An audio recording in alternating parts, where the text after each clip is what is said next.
नमस्कार बच्चों, आज की वीडियो में आप सभी का स्वागत है। आज हम फिजिक्स का टॉप 25 क्वेश्चन का पार्ट 2 वीडियो देखेंगे।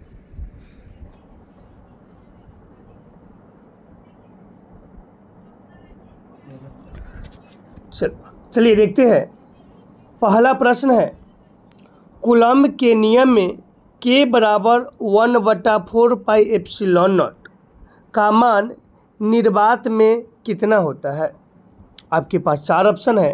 पहला है 9 × 10⁹ न्यूटन मीटर स्क्वायर बटा कूलम्ब स्क्वायर। ऑप्शन बी है 9 × 10⁷ न्यूटन मीटर स्क्वायर बटा कूलम्ब स्क्वायर। ऑप्शन सी है 9 × 10⁻11 न्यूटन मीटर स्क्वायर बटा कूलम्ब स्क्वायर। ऑप्शन डी है 9 × 10⁵ न्यूटन मीटर स्क्वायर बटा कूलम्ब स्क्वायर। तो आप बताइए चारों ऑप्शन में से कौन सा ऑप्शन सही है। तो देखिएगा, इसका सही जवाब होता है option number A. Option number A 9 × 10⁹ newton metre square coulomb square. अब है दूसरा प्रश्न। दूसरा प्रश्न है, विद्युतीय फ्लक्स की SI इकाई क्या है। देखिए, विद्युतीय फ्लक्स का SI इकाई क्या है या SI मात्रक बोलिए। ऑप्शन ए है न्यूटन मीटर बटा कूलम्ब। ऑप्शन बी है कूलम्ब बटा मीटर स्क्वायर। ऑप्शन सी है वोल्ट मीटर। ऑप्शन डी है जूल बटा कूलम्ब। तो देखिए, इसका SI मात्रक एक क्या हो जाएगा, तो option number C volt metre. एक ऑप्शन होता है वोल्ट मीटर और एक SI मात्रक होता है न्यूटन मीटर स्क्वायर बटा में कूलम्ब। ठीक है, तो एक SI मात्रक याद रखिएगा वोल्ट मीटर और एक याद रखना है न्यूटन मीटर स्क्वायर बटा में कूलम्ब।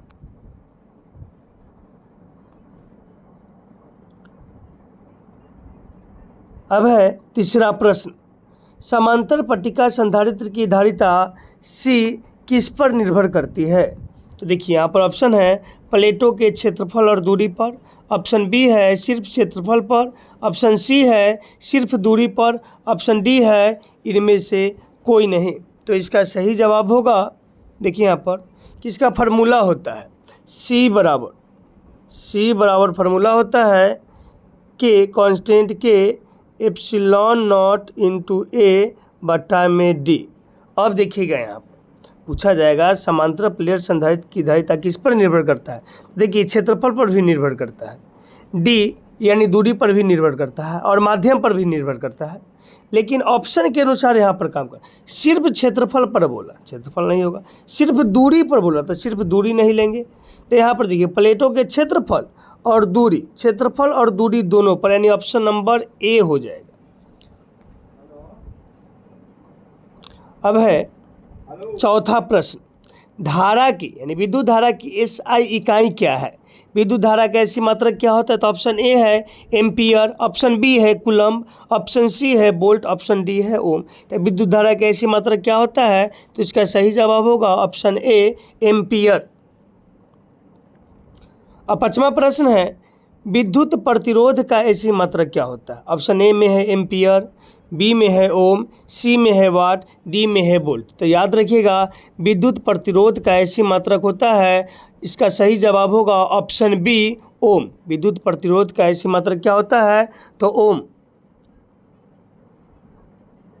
छठा प्रश्न है, ओम का नियम किसके बीच संबंध बताता है।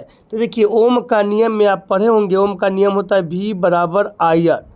ओम का नियम होता है V बराबर IR। ये फार्मूला याद रखिएगा, ओम के नियम से V बराबर IR। एक बात और याद रखिएगा, यदि V का मान बढ़ेगा तो I का मान भी बढ़ेगा, यदि V का मान घटेगा तो I का मान भी घटेगा। इस बात को ध्यान रखिएगा।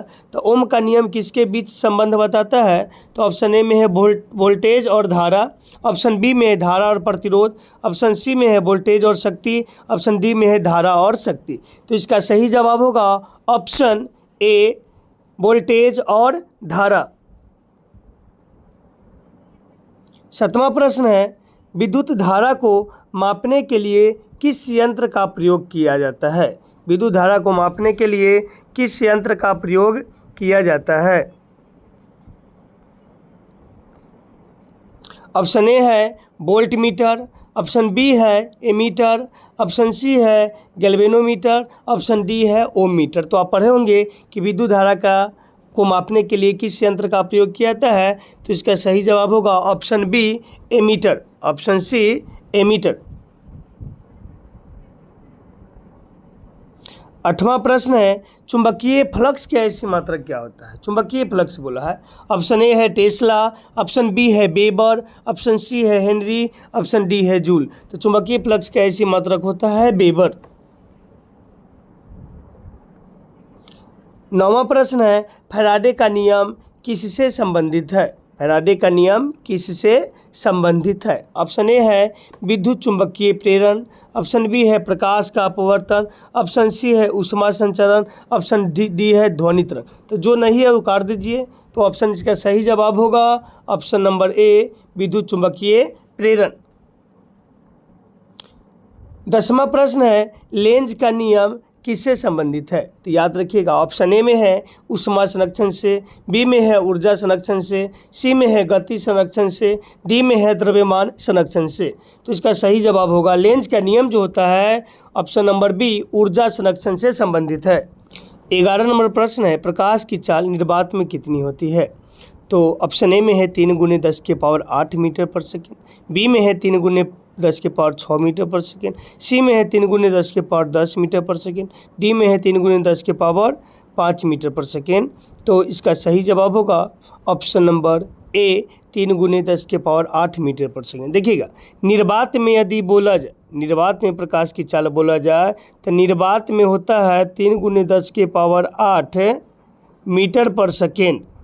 अब देखिए यदि जल की बात करें, पानी जल की बात करें तो जल में होता है 2 वाटर में 2.25 × 10⁸ मीटर पर सेकेंड। यदि बात किया जाए कांच में, कांच में होता है 2.0 × 10⁸ मीटर पर सेकेंड। तो याद रखिएगा यदि आपसे निर्वात में पूछा जाए तो 3 × 10⁸ मीटर पर सेकेंड। यदि कांच में जल में पूछा जाए, जल में तो 2.25 × 10⁸ मीटर पर सेकेंड। यदि कांच में पूछा जाए तो 2.0 × 10⁸ मीटर पर सेकेंड। 12 नंबर प्रश्न है लेजर किरण की विशेषता क्या है। ऑप्शन ए में है एक रंगी, बी में है अकेंद्रित, सी में है बहुरंगी, डी में है अनियमित। तो इसका सही जवाब होगा 12 का ऑप्शन नंबर ए एक रंगी। एक रंगी का मतलब होता है एक तरंग धैर्य वाला।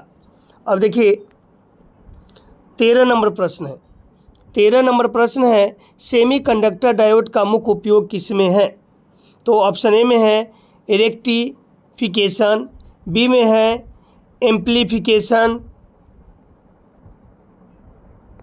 सी में है दोलन, डी में है फिल्ट्रेशन। तो इसका सही जवाब होगा इसका 13 नंबर का ऑप्शन नंबर ए रेक्टिफिकेशन।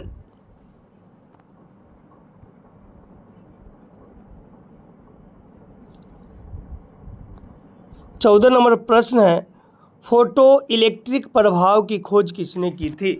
तो ऑप्शन ए में है आइंस्टीन, बी में है न्यूटन, सी में है फैराडे, डी में है रदरफोर्ड। तो इसका सही जवाब हो जाएगा ऑप्शन नंबर ए आइंस्टीन। 15 नंबर में है रेडियोधर्मिता की खोज किसने की थी। ऑप्शन ए में है बेक्वेरेल, बी में है क्यूरी दंपत्ति, सी में है रदरफोर्ड, डी में है बोर। तो इसका सही जवाब होगा बेक्वेरेल। रेडियोधर्मिता की खोज किसने की थी तो बेक्वेरेल। क्वेश्चन नंबर 16 है एक्स किरणों की खोज किसने की थी। ऑप्शन ए में है रोएंटगन, बी में है फैराडे, सी में है मैक्सवेल, डी में है आइंस्टीन। तो इसका सही जवाब होगा ऑप्शन ए रोएंटगन।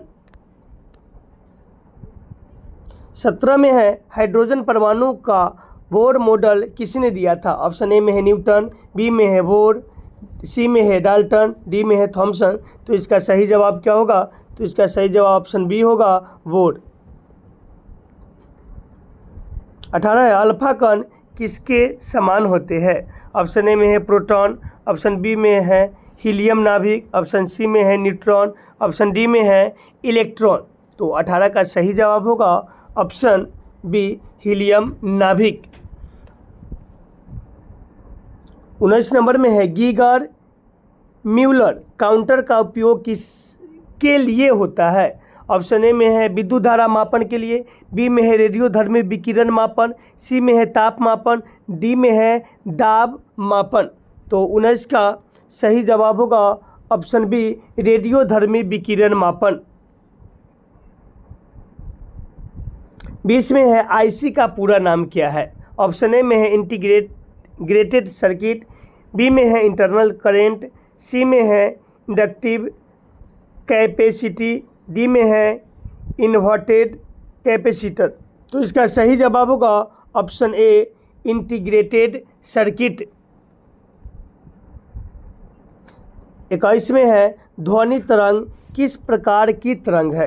तो देखिए ध्वनि तरंग, ध्वनि यदि पूछा जाए तो ऑप्शन ए में है अनुदैर्ध्य, बी में है अनुप्रस्थ, सी में है इलेक्ट्रोमैग्नेटिक, डी में है सतही। तो देखिए यहाँ पर ध्वनि तरंग एगो पूछा जाता है कि ध्वनि तरंग किस प्रकार का तरंग है। समझिएगा, ध्वनि के बारे में पूछा जाएगा।